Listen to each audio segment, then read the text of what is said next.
We are the Hollywood Paranormal Detectives. What's up, everybody? It is Wednesday night, and where are you? But you're right where you're supposed to be, on HPD Live, ready to hear from the paranormal people that you want to hear from. Also live on TikTok. We're also live on YouTube. We're also live on Facebook. We're also live on Twitch. We get one Twitch viewer every week, and I want to know who it is, and they never comment. Twitch person, comment this week. So tonight, it's very sad. There is no Mandy. There is no Brian. You're stuck with just me.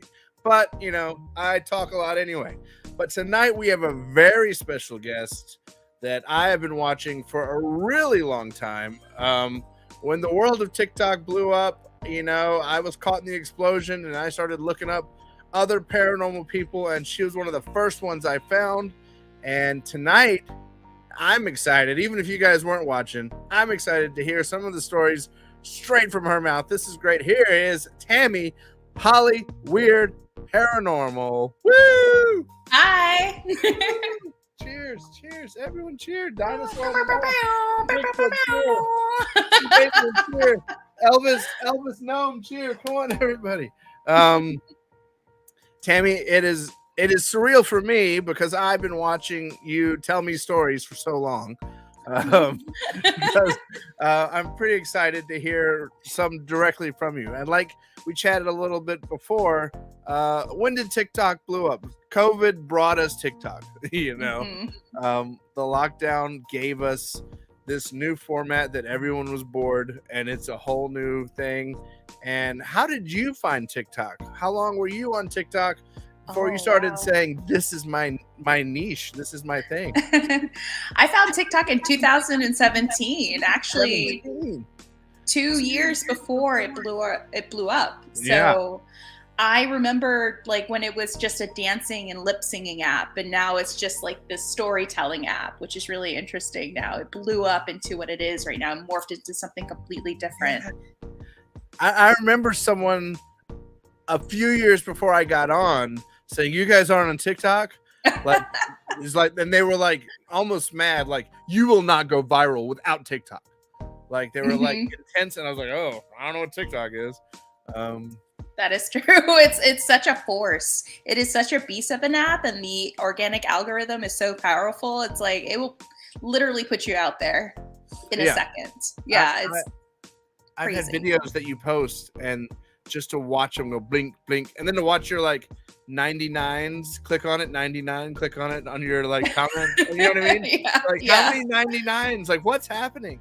I know. It's insane. When that happens, it's like when your video gets like many views, you're just like 99. It's so hard to get caught up on it and to read everybody's comments and see who's following. But you just like persevere and just like keep on producing more content, telling more stories. So what were you doing in the paranormal world before TikTok, or was TikTok a catalyst to kind of get you into it? Oh, I was actually producing a podcast, and I produce a podcast called Hollywood Paranormal with my co-host Bryce Mitchell-Williams. And I want to say between 2016 to 2017 is where I really dove into doing a lot more field work in the paranormal by learning how to investigate and learning, you know, what tools to use and where to investigate in Los Angeles, because Los Angeles is a huge playground for all these interesting locations that have amazing haunted history. So why not? And then TikTok occurred, and I decided to share my experiences, my investigations, and other stories on that app, and it just blew up. It just worked. It just clicked. It worked so well. Yeah, LA is so weird. When we were on lockdown, I was like, where can I go outside and I can start investigating? I go, maybe I'll look into Griffith Park.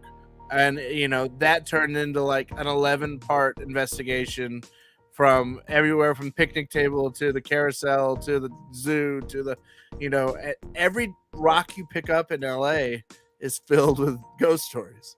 Oh, yeah. And that's what's cool about it. That's so great. The whole state of California is haunted. The whole state. Yeah. Well, how did it all start for you? What made you go from a normal kid with crayons in Sesame Street to maybe I'll draw skulls on Ernie's outfit today? Um, like, what was the first thing that got you sort of into, I don't want to say the dark side, but into the paranormal, away from kind of interested in the normal history of the world? What was that first catalyst? Well, I was always a closeted goth girl growing up, and I come from a very haunted city. I was born and partially raised in New Orleans. So Oh, I grew up in a pretty interesting and really cool town. And ever since I was young, I knew that that city was so different and so mhm. unique. And every year, during Halloween, while I was in school, my homeroom teacher would always share this tape with us. It was like New Orleans ghost and lore. I remember this tape, and she would always put it on during homeroom, and we would Yeah, always hear these legends that surrounded our city, like everything from the Rougarou, the swamp werewolf, to the lady in white off of Mona Lisa Drive. Here in New Orleans, we have a place called City Park, and a lady in white haunts it. yeah, And other ghosts of St. Charles Avenue to French Quarter. So we heard it all, and we were always like, oh my God, this is so creepy, but so cool. And yeah, I always knew that there was like this beautiful yet dark spiritual element to that city. And yeah. working in theater, working in the entertainment industry, you kind of work in a few, maybe one too many haunted theaters, and you Yes. have a couple of experiences that make you think what is truly out there. Yes. And that's where it just kind of snowballed ever since then. Yeah. I mean, like, they don't make theaters now. Every theater is kind of this old place. They make cinemas, Yeah. and LA is full of them. Oh yeah. Downtown LA at Halloween, occasionally they'll open one and do a haunt through it, and you'll see this old theater that's just been sitting in downtown, Yeah. and you get to walk through it for a second, and then you're like, I don't care about the haunt. I want to go check out this old theater. I know. I want to Uh, go investigate it. what are some of your favorite theaters around town? The two I've investigated the most, I've been to the Pasadena Playhouse 3 or 4 times, and the Warner Theater down by the Oh water. wow, yeah. I've actually investigated the Pasadena Playhouse, and I have a EVP of a little girl singing, and we have some accounts of people who work there, and also this actress that we used for our live show there when they were doing The Woman in Black, and Oh, she okay. had seen some weird things on the stage with us. She was like, hey, is there a ghost cat? She said, is there a cat on the loose in this theater? And the producer overheard her say that to us. And she was like, oh, we see that all the time. It's a ghost That makes cat. me so happy. Yeah. So it was that one. And then there's the IMAX theater inside Madame Tussauds that I was able to Oh, really? investigate with Bridget Marcourt of Ghost Magnet. And Oh, that wow. shares a wall with the Sid Groman Chinese theater. And Oh, people yeah. have claimed, the workers have even stated, one, I collected a full body apparition account from in an interview. It's a manager. And she said, I have seen a man walk in with coveralls, and I would come into the theater thinking someone is sneaking into the theater, thinking, who is this man? And I would go in, and the theater's completely pitch black. I'll turn on the lights, and it's completely empty. So it wasn't just her that was seeing this man, but it would be people in the gift shop that would see this random dude in gray coveralls walk into it's like the IMAX theater inside Madame Tussauds in Hollywood. Wow. It's really crazy. And I don't think we collected a lot of EVPs, but we had communication through knocks, like little silent knocks that Oh, you confirmed were to us, getting like, it back and forth. it was back and forth. But Bridget is certainly a ghost magnet, because when I went there the second time, nothing. But when she was there, it was like, oh, that's my dog. Shit, no meanies. There's no one knocking. It's not a ghost. You said ghost cat, not ghost dog? I know. She would go crazy. That's so great that someone saw the ghost cat, because the ghost cat is so Right? prominent there. Right? The best thing we got there was in the upper library, Gilmore Brown's office. Yeah. I was like in there forever, and I'm like, well, can you say your name?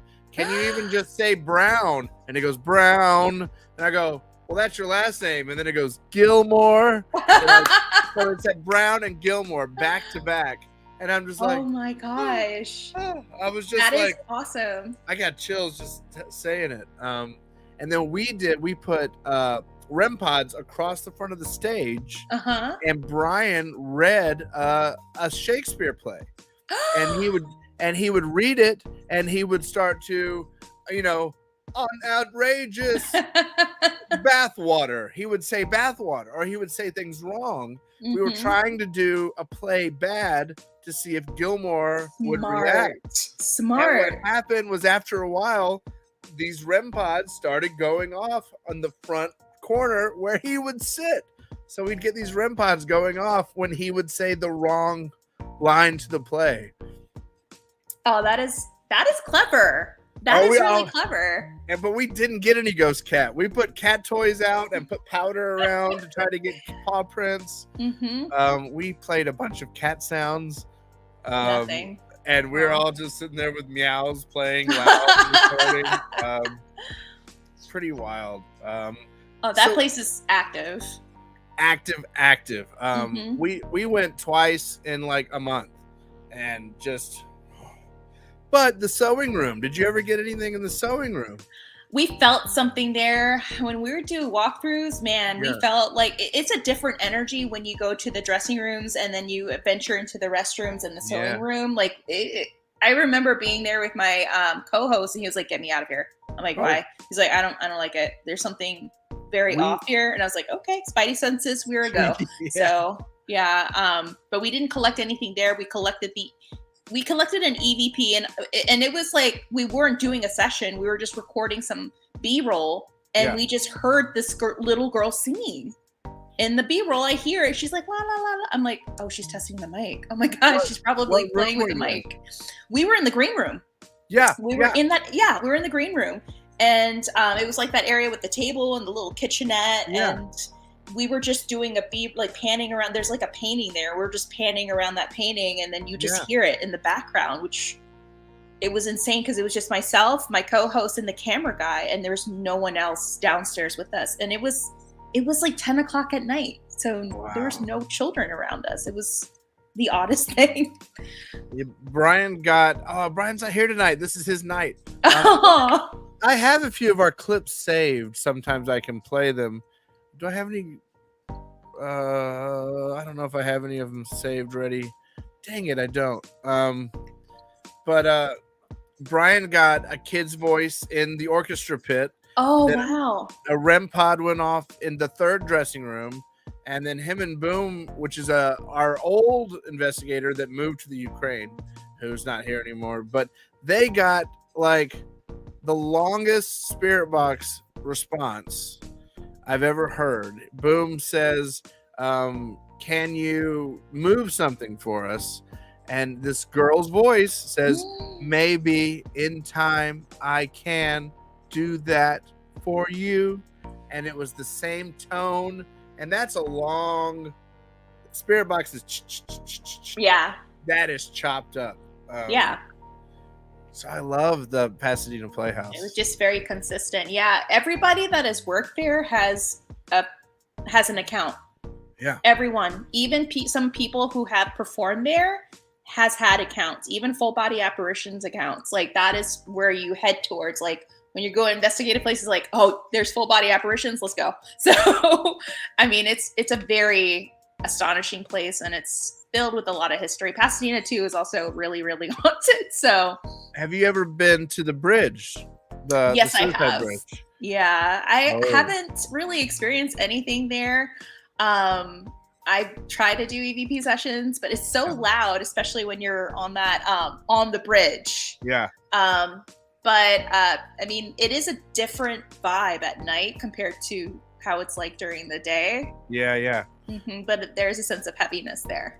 We took Miriam the medium from the unexplained cases to the bridge, and it was so strange that it was a normal night. It was bright. It had just got dark. We go to the bridge, and this fog rolls in. Like, oh my gosh! I swear, it was like on Ghostbusters. It seemed fake. we couldn't see down the bridge. We couldn't see to the end. We got in the middle at one point and couldn't see the ends. And it was very strange. That bridge is remarkable. And she got the feeling of an old entity on the bridge. And I go, well, do you know there's a story that a man fell into the mix? Yeah. And that he did it on purpose to commit suicide.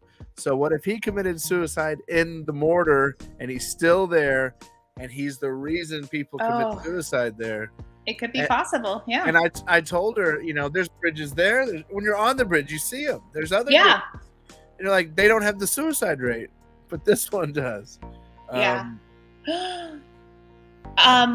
I would say I would love to see you guys. I would love in Pasadena. Have you heard about Castle Green? I heard you can't get in though. I snuck in. Well, it's apartments, right? Yeah, it's apartments, but during the pandemic, what happens when you wear a crop top, fake lashes, and lip gloss? Yeah. The yard guys will let you in. So I was try that. I was watching around there. I was doing a TikTok, and it was an older TikTok from a year ago, and I probably watched it. There are these yard guys doing yard work, and I was like, oh, can I go in? He's like, oh, yeah. Like, he was immediate to let me in, and I was like, okay, thank you, And I literally had a good 15 minutes inside the beautiful lobby until I was finally kicked out. And it is a different world in there. And what sent me there, I'm trying to look for this picture. What sent me there was an old neighbor of mine who works in the industry. Oh, here it is. I'm going to show you this picture. You probably have seen it. But she works in the industry. She works in 705 in the costumers union. And I guess they were doing a wrap party there. And because I know they used to hold events there. Yeah. And still do. But she was like, hey, we were by the lobby in front of the Gilded Cage elevator. I was just taking a selfie with my girlfriend. And we look at the selfie and it's like, you see this man behind us, but you only see like from the neck up. Oh my God. So she shows me this picture. Oh my God. Yeah.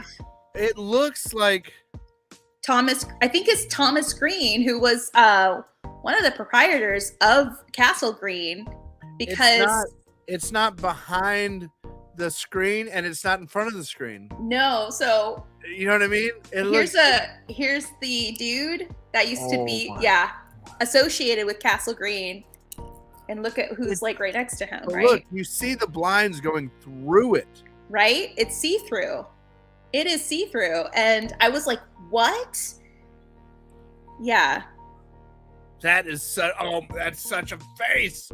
Yeah. Oh my God. That's so good. She was like, I had no idea about the history of this place. And after this picture, she did her due diligence. And she's like, Tammy, you have to look into this place. There's a blog. I think they probably closed it down, but there used to be a blog where the residents of Castle Green will share their paranormal experiences. And it just sort of adds up over time. It just adds up over time. People who live in different apartments, different floors. I mean, they all had stories. And they were from full body apparitions to shadow people to disembodied voices, everything. Oh my gosh. Mm-hmm. It's a crazy place. It's so old. And I remember I called and I was talking to someone who was trying to work with me even. I was like, what if I wanted to have a party in one of the ballrooms for 3 people? And, very exclusive, trying to word it right. And she was like, I don't think they'll let you do. They almost like only like good parties that will promote the location. And then they didn't want me to film, and it kind of got to like, well, what's the point if I can't film? Exactly. I know they're very protective of that place, but places like that where you have the staff that is very private about the hauntings or possible hauntings, that says a lot. Mm-hmm. I love those places. So let's rewind again. So now you grew up in New Orleans. When did you move away from New Orleans? Oh, I moved away when I was 12 and I lived in Spring, Texas, and I was only there for 7 years, and I moved back to New Orleans to go and attend university at Loyola. And that's where I graduated and got my degree in theater and costumes, and I started to work around the theaters in New Orleans. You work at New Orleans theaters. Oh yeah, they're very interesting. And they all are very old, and they all have a ghost. And in one of the theaters, I had my first paranormal experience that to this day I still cannot explain. Well, let's hear that. How did it start for you? What made them? Once you hear one, every story becomes better. Yeah. Right. Yeah. You know I mean? So I was participating in the summer stock theater in the university next door to Loyola. I don't want to say it, but if you Google, you'll know what it is. Okay. It's a prestigious theater. They have this theater where they, do their main performances in. And so the costume shop is across from the building where the actual theater is, but it's a very small shop. Well, we were working on a show called Camelot, and we had a huge, 46-person cast. It was insane. And we were going crazy. And that morning, it was a dark and gloomy morning, and it was storming. And every day in that city, if you're from that city, between the hours of 12 and 4, there's these tsunami of storms that just occur out of nowhere in New Orleans. So it made a good ambiance. Really? Yeah. Oh yeah. It rains every day. It's so miserable there half the time. So when everybody goes to bed, the city just cleanses itself. It pretty much does. Yeah, it's like a cleanse, a bath, a limpia. So they sent me into the theater, into the front foyer to cut fabric, because these dresses were large and elaborate, and they're very long. They had very long trails. So I was sent to the lobby of this theater, and it already felt kind of creepy because it's also an old school and is a very old theater. So I'm sitting there, I'm cutting, and I keep on seeing this figure standing by the bottom of the staircase. And in my mind's eye, it looks like he's a man, and he's going like this. Yeah. And I'm thinking it's probably the director of the theater of the show. Because I was. Oh, you're thinking it's someone important watching you. Yeah. Don't act shocked. Right. Yeah, so in my head, I'm like, oh, it's probably the Mr. Sean, the director. I saw him walking around the theater. It's probably him. But then I'm cutting, and I'm really getting the sense that I'm being watched. And every time I look at the bottom of the staircase, there's no one there. And then finally, I see Mr. Sean coming from down the staircase. But he's wearing a white shirt and jeans and white sneakers. And the guy I could see standing by this, I could see it in my mind's eye. He's dressed all in black. He has black hair and a black stash. And I'm like, that doesn't look like him. Oh, so I greeted Mr. Sean. He greeted me back. And I was like, hey, were you down here just a minute ago? He was like, no, I've been in meetings upstairs all morning. I was like, great. So I go back. I'm like, okay. So I'm just cutting as fast as I can. Finally, it's lunch. And one of the workers from the shop comes and collects me, helps me move some of the stuff back into the shop. And I was like, I think I just saw a ghost. And she was like, oh yeah, does he have a black mustache and black hair? I was like, shut up. I'm like, what? She's like, oh yeah, we have a theater ghost, honey. I was like, what? So we go into the shop. This is where it gets really crazy. We go into the shop, we have lunch. And of course, she makes the damn announcement that I saw the freaking theater ghost. Almost like your initiation. Yes, it was. That's what they said. It's like an initiation. So the women of the shop, these old Southern women, they're like, oh, you saw Bob. I'm like, you gave it a damn name. And they're like, oh, you haven't heard about Bob. I'm like, what about Bob? And I love that movie. I know, seriously. And as I'm about to tell them the story, the prop director comes in, the prop designer comes in, and she's like, what's going on? And then they tell her, oh, Tammy saw Bob. Oh, you saw Bob. I'm like, who's Bob? And is this a joke? She's like, oh, okay. So here's the thing. Bob is our theater ghost. He actually used to work here when he was living. He was our lighting designer, and he was my mentor in grad school. And when I left, he passed away due to cancer. Oh. And it took him immediately. And after he passed, it's like he came back to work. This is what he loved to do. And I was like, well, what does he look like? Oh, he has black hair, black mustache, and he's always wearing black. He's wearing his theater blacks because that's what you wear backstage as production. I was like, to try to hide. Oh my God, I know. And I was like, I saw Bob. It was just the craziest thing. Like, that is the first time I could it's not seeing a ghost right in front of you, but you can just picture and sense who it is and what they look like in here. My mind's eye just kept on seeing a man in black. And that's so good. Yeah, I was like, what is this? What is this creeper doing? So I've had that before too, that it's not that they're there, it's that they're not supposed to be there, or that you look at them as if a casual person is standing there, but oh wait, I'm alone in this mortuary, or something like that. I've had that totally in we were at Pioneer Saloon, and we were filming at the bar, and I just look at a cowboy like that, just that was standing in the bar. I was like, there's no cowboy. There's no one in here. We're, 100 miles from everywhere. And there was a cowboy at the end of the bar. And I just was sort of looked at him and just and then I just chased and he was gone. But, stop. What did he what did he look like? Was he see-through? It was I know it sounds weird to say the Predator, but it's the Predator in black, but there was a man behind it. And he was there, but he was gone. Does that make sense? Yeah, it was kind of you kind of see an outline of a man within. It's he was cut out from the world. And how interesting. And it was he moved behind his slate. So he didn't go anywhere. There was a cutout of a cowboy where he could appear, but that was it. That is so interesting. And you're wondering too, what if I'm looking at this thing that is probably a time slip? What if I'm in his time and he's looking at me in my time? So those are things that you're what the hell am I really looking at? Or you wonder if they're trapped, or how much of a consciousness is stuck there. Absolutely. Or is it just a little bit that he's unaware of his existence? Yeah. He's just an echo and a scratch. There have been cases like that. It's so extraordinary. That's why when I hear about this place is haunted, there's a woman seen walking down the stairs. That's probably true. And then they go, and there's a dark entity in the basement. Or is the basement just scary? You know? I think so. I'm there's nothing in the basement, but there's a echo of a woman on the stairs.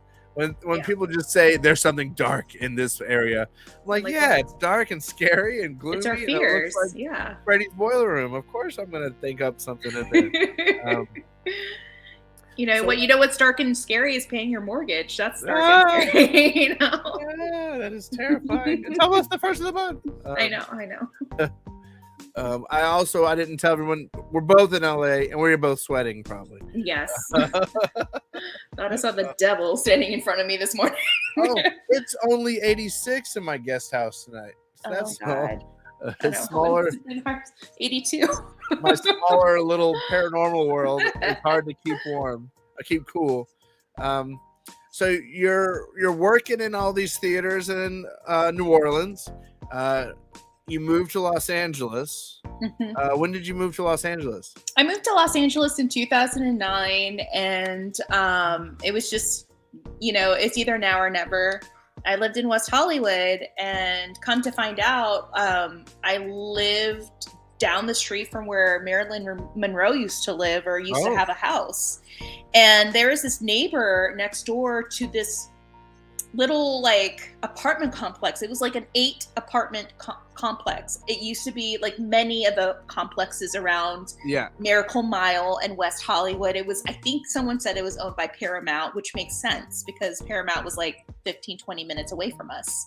But there was this older woman that lived next door to us in this beautiful white house, and I was helping my friend unload her car. She was coming from a Home Goods or something, And she had this picture of Marilyn that she bought at this Home Goods, and this woman just like was watering her grass, and she looked at the picture, and she's like, you know that Marilyn Monroe used to live around here, and we're like, oh really? So it was like really cool. And then of course, like months ago, I see a TikTok of someone in my old hood, doing a footage of her former home in WeHo, which is really, really cool.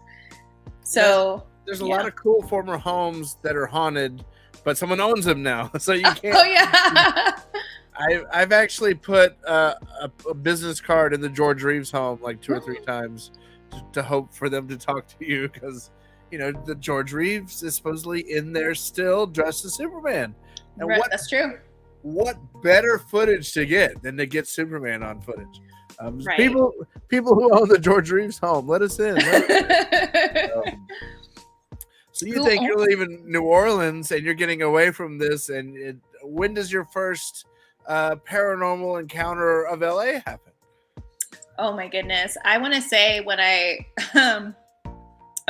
started producing actually, this is when it started. It was kind of like the catalyst for Hollywood Paranormal. Oh. I worked at a acting academy in Hollywood for 8 years. Oh, cool. That stands over Charlie Chaplin's former property. And on the school's campus is his 2 former bungalows that are located right next to the Jim Henson Studios that used to be the Charlie Chaplin Studios. The one that has Kermit? Yeah. Yes. So there's a school there. We don't work there. We did the whole Dark Crystal out of a big place by the Burbank Airport. We don't work for when we work for Jim Henson's now. We don't work out of that studio.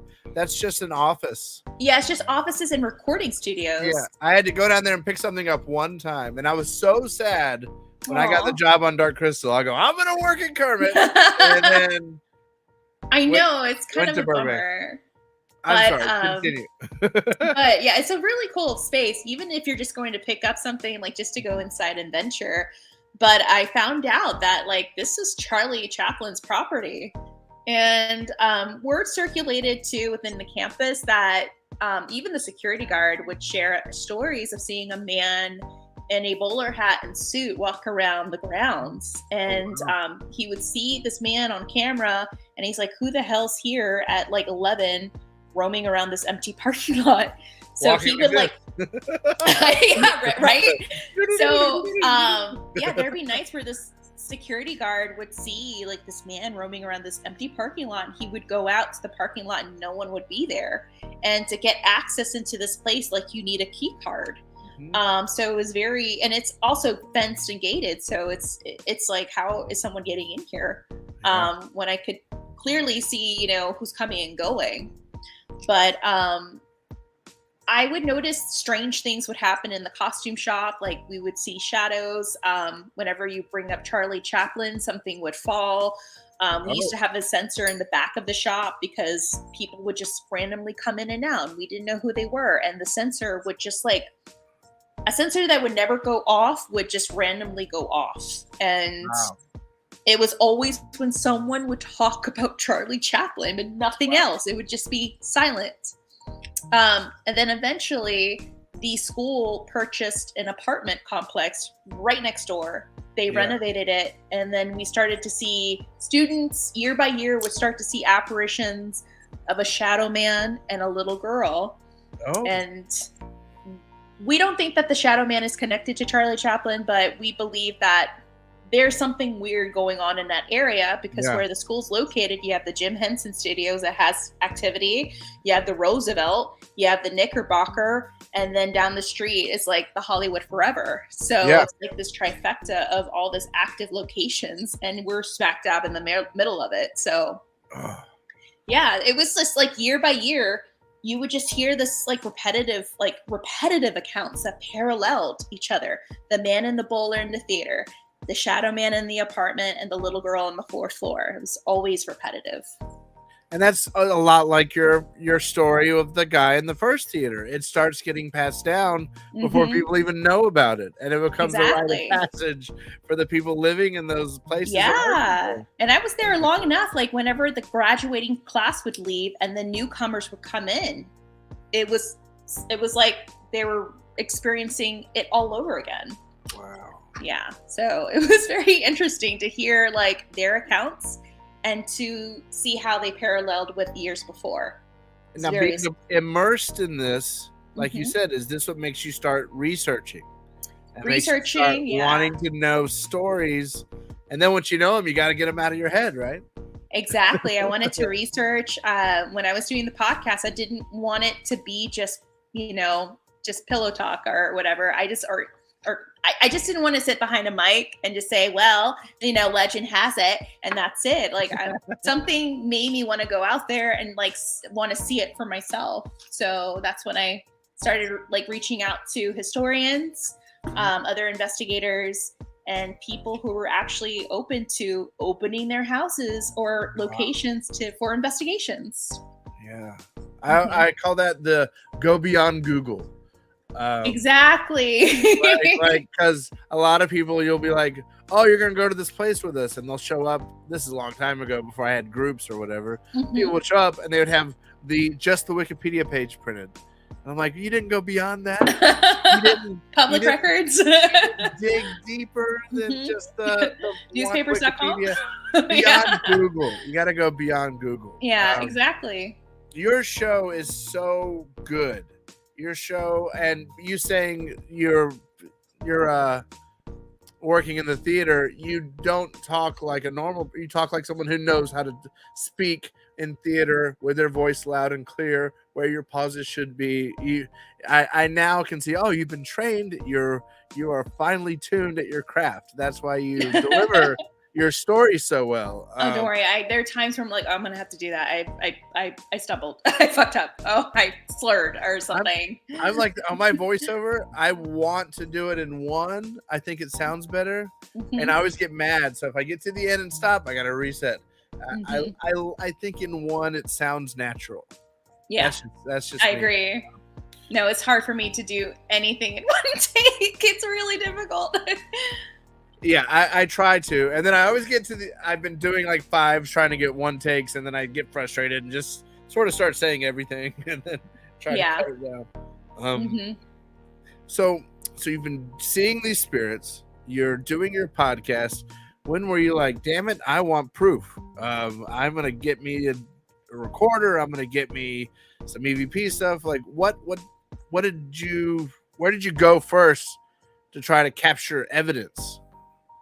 Oh, well, I went to the Omen house first. David Omen. David Omen is my friend. And wild man. Always cooking. When you go there, he's always barbecuing, right? And I started meeting a lot of people there. I started to really learn from some of the good people that would go there, because you would get crazies that would go there. I mean, there was one woman in my first trip there that was 100% sure that Charles Manson was an innocent man, and I'm sure to a certain extent, but this man led like his followers to harry out helter skelter. Yeah, he was a part of some pretty gnarly crimes in the past, and the man was crazy. And she was like, no, but he's a good guy. I'm like, how? Things didn't go well for her in that house, just put it that way. Like they just did not go well for her. Like she ended up running out crying, and it was a very unusual night. But I started to really dive deep into that house and Benedict Canyon. But I feel like it's not just the house and what we think it really is. I think it really is connected to Benedict Canyon, and there's a lot of energy there. There's a lot of things there that there's a reason they went there that night. It's something drew them there. There's a negativity or even a force there. Yeah. I don't know if it's a force, but I mean I could see that. I could see maybe there's a pull, but I mean, it is definitely a place of mysticism. I know that I heard of an interview of a psychic driving through there and her getting like the worst migraine in certain areas of Benedict. Yeah. So it's just a very interesting place. I have captured some things that I couldn't explain. I've seen my first shadow person there, and it's a very, very interesting place to investigate. It almost seems hidden too when you're trying to drive to it. You're like, no one would go this way. Mhm. Like, yeah. And then even when you think of the Manson murders, like they came all the way down here. They had to come out of the way and go down and up and over and yeah. Yeah, it's really crazy. Just the stories of not just his house, but you would hear the stories of the people that would live next door. The ones closest to the one over, when we went there, that house was empty. Yeah, that one. Yeah, and we were able to walk around that house a little bit. Yeah, that one was like the worst one. I hated that house because it was like a heaviness. It felt bad. Yeah, that was the house that was the maid from Sharon Tate's house. Yeah, it was the maid that was the one to discover the bodies, and she was the one that ran out, and that was the house at that time. Whoever was living there, that was the only one that allowed her to come in to call the police. So, did you hear about the Usher story? No. Let's see that. Oh God, this is such a good story. Talk about confessions. Oh boy. Long story short, Usher's cousins, or Usher was renting that house for 6 or 8 months. He had his cousins living there, and they were working on his album. They were editing his album, and he would come in there and record. So they built like a little recording studio in the bottom level. And I remember, this is coming from both of their mouths, 2 of the cousins that were living there. I was invited to a Super Bowl party by David, and they came in. We sat down. We talked. Football helmets all over the place. Oh yeah. So and it was, of course, David's so sweet. He's like inviting him over to come and watch the game, have some barbecue. So we're sitting down, and I'm talking to them. I'm like, "So, what have you experienced in that house?" And they're like, "Man, I don't know." Like, oh dear. They're like, we don't believe in this stuff, but after living there, I gotta think twice. So one occurrence, like one of them was telling me, like the first month of living there, he was like, I was taking a shower, and my other cousin went to go get dinner, and I kept on seeing this like shadow walk past the doorway. The shower had like this like clear door, so you can see. Oh yeah. Into the hallway. He had the door open because he was the second floor showering. And he was like, I kept on seeing like someone move. And he called out to his cousin. He thought it was his cousin, and no response. And finally he got out of the shower. He dried himself off, got dressed. And then he sees his cousin come in through the front door with the dinner. And he was like, hey, were you here earlier? And he was like, no, I was picking up dinner. That's great.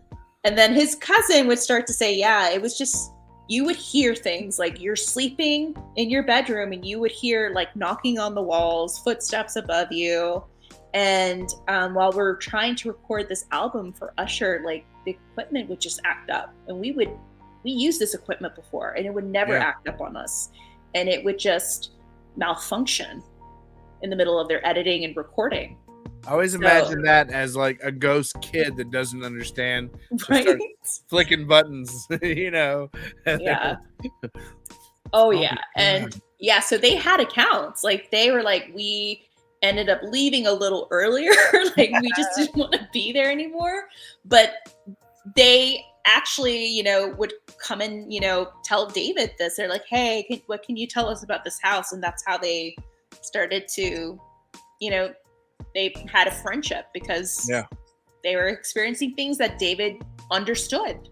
So David's really cool. I was this close to like, I go, so much. I'm going to start getting him out. I was going to start trying to take him to investigations. Oh yeah.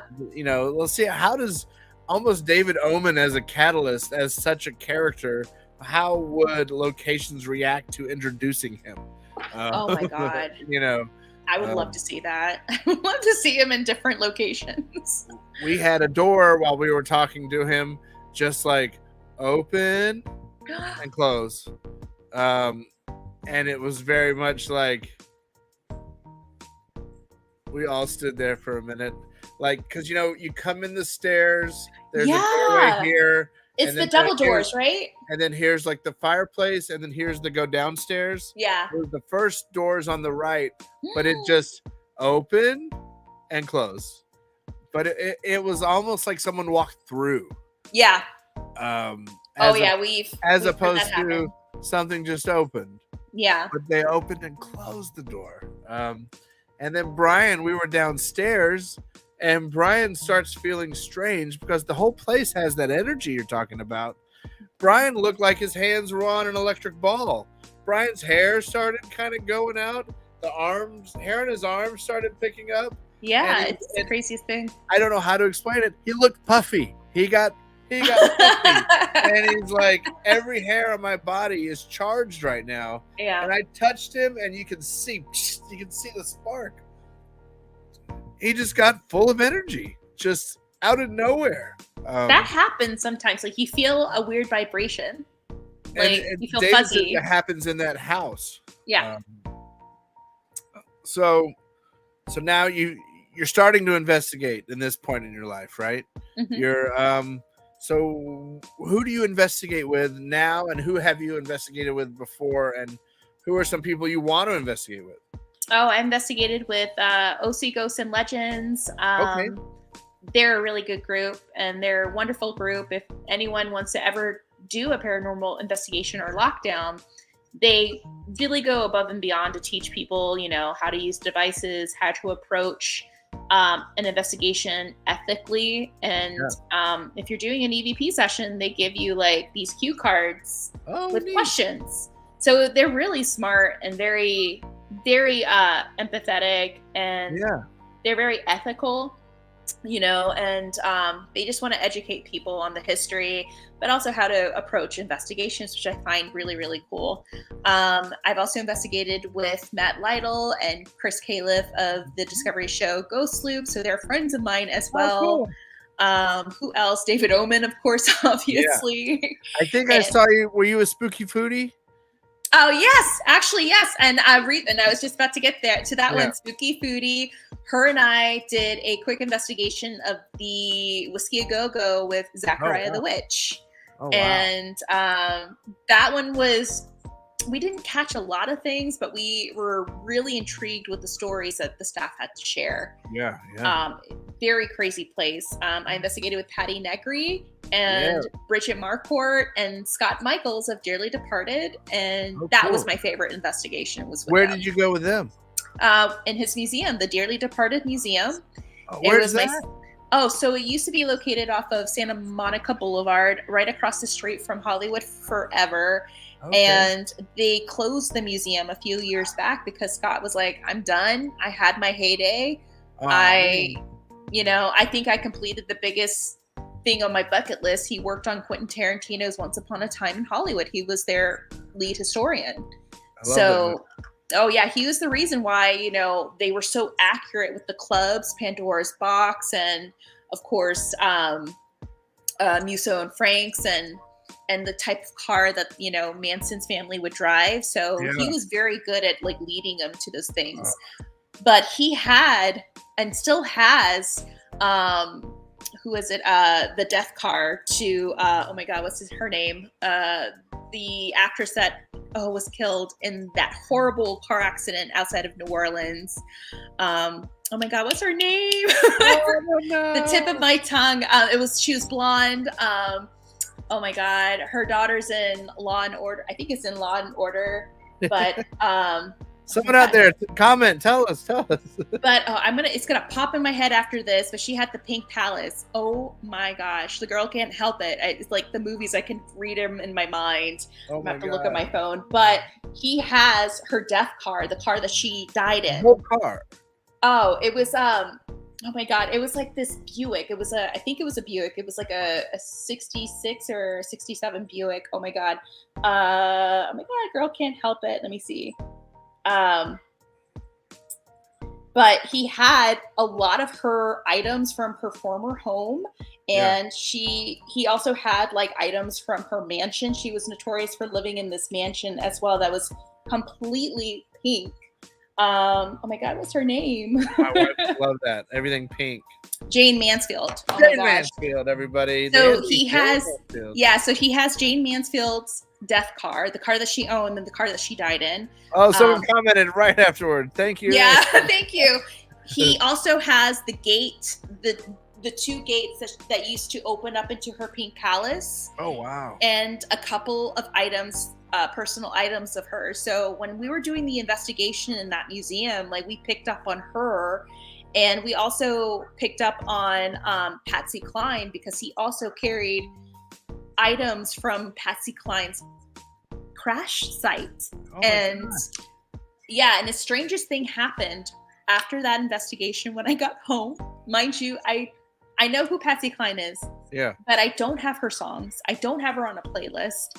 I'm going through my phone, going over the pictures that we had taken during that investigation, and out of nowhere, my phone's iTunes player plays Back in Baby's Arms by Patsy Oh Cline. my gosh. And I was like, I'm done. I'm sleeping with the light on. Like, I don't know. I don't know what that was, a sign. Like, yeah, that was me. You were communicating with me. That was my items from the crash site. And Wow. yeah.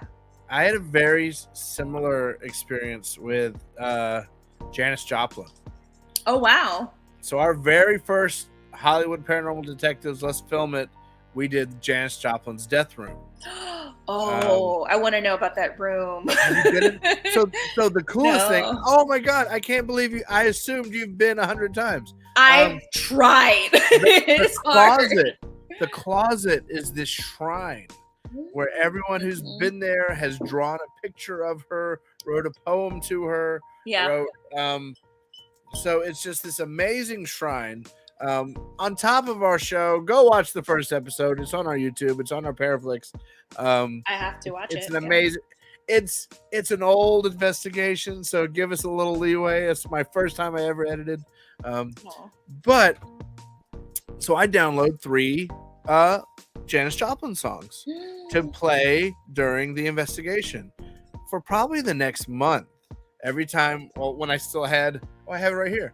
When I still had this, that looks like a fossil. Yeah, it looks like a fossil. This used to play music, people. Oh, wow. But for months, I would hit shuffle, Janis Joplin. Mm-hmm. First time, out of 3 songs out of like 5,000, I would skip, shuffle, Janis Joplin. Oh, wow. Like it played those 3 songs more than it played anything. And I started knowing the words, which I didn't know the words before. That is crazy. I kind of felt like Janis got to know us. You got to go to the Janis Joplin. Just rent the room if you can. I tried. It's always booked. And of course, during the pandemic, I tried and it was still booked. And I have a friend that for some reason, man, she just knows. She just like has this luck to get into this room.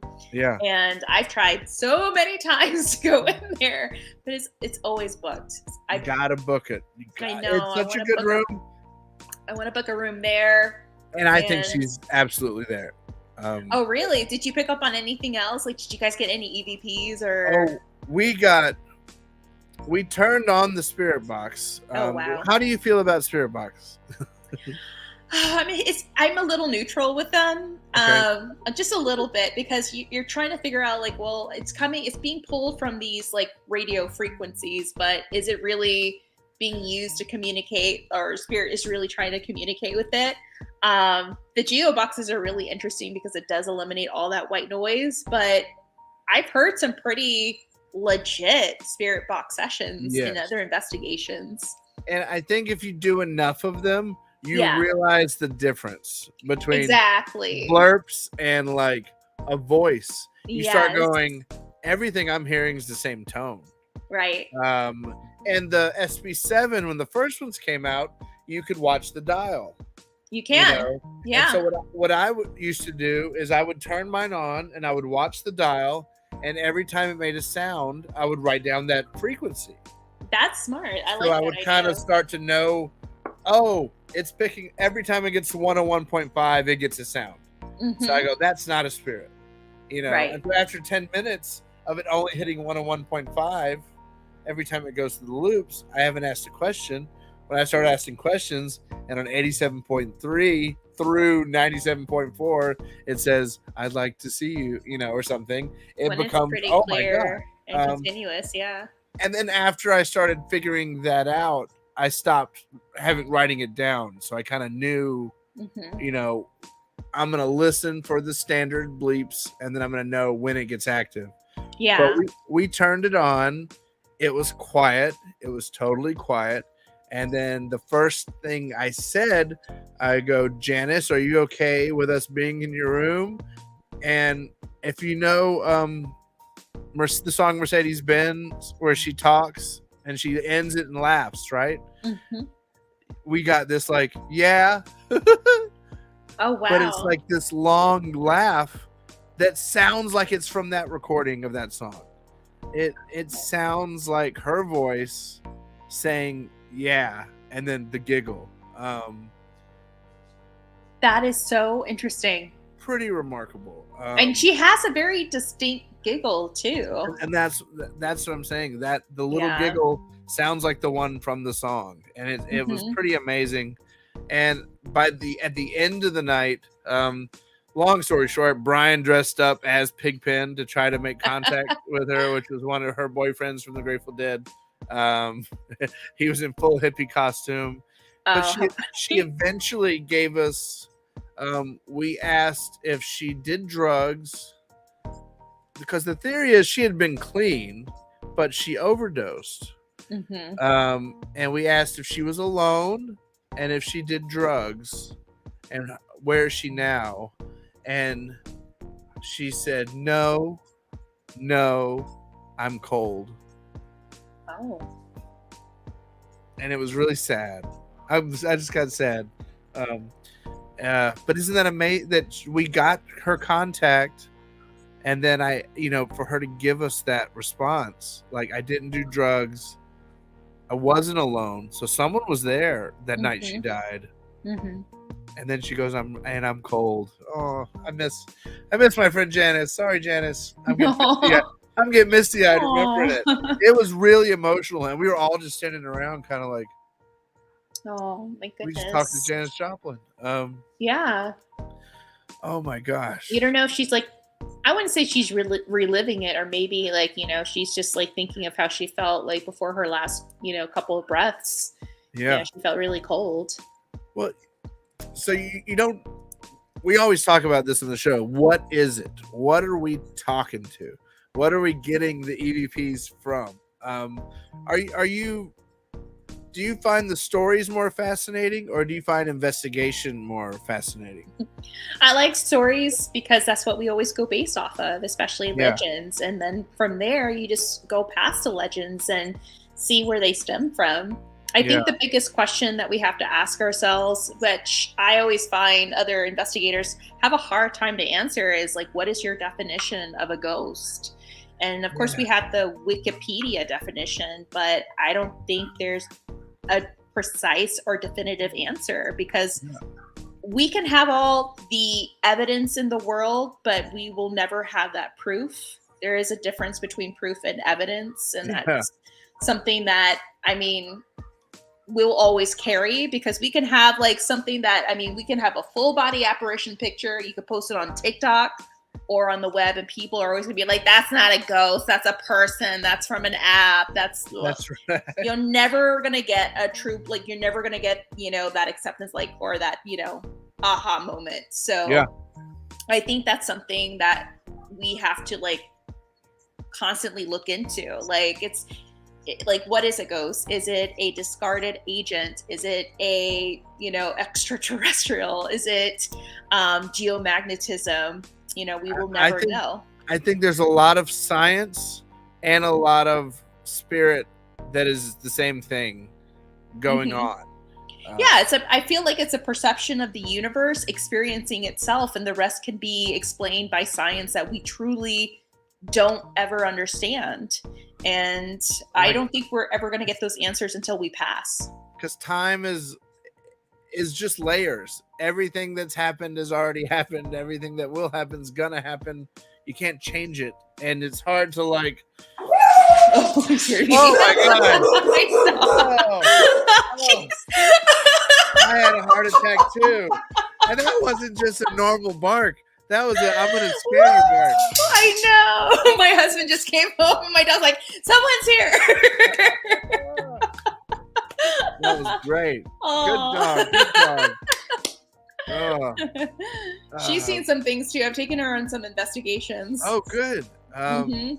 But that's what we always try to talk, like, no matter how good equipment gets, it's not as good as someone who sees it by accident. Exactly. Like who sees it in the middle of the day while cutting fabric. I couldn't set up a cutting fabric at a theater experiment.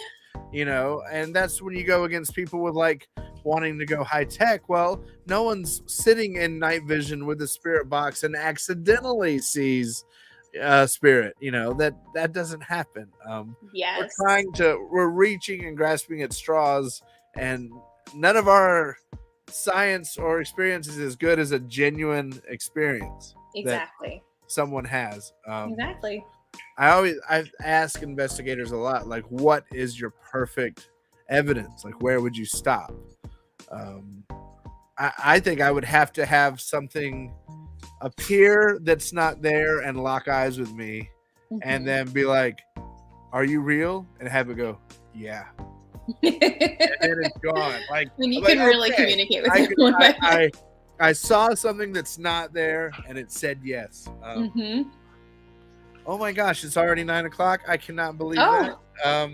We usually do an hour, but I'll end with what I always ask at the end. Like, what does the future hold for you? What are your goals moving forward? And do you have anything you want to promote or anything like? Wait, I saw you on Ghost Adventures. You got to spill that. I saw you with Aaron. Oh yeah, so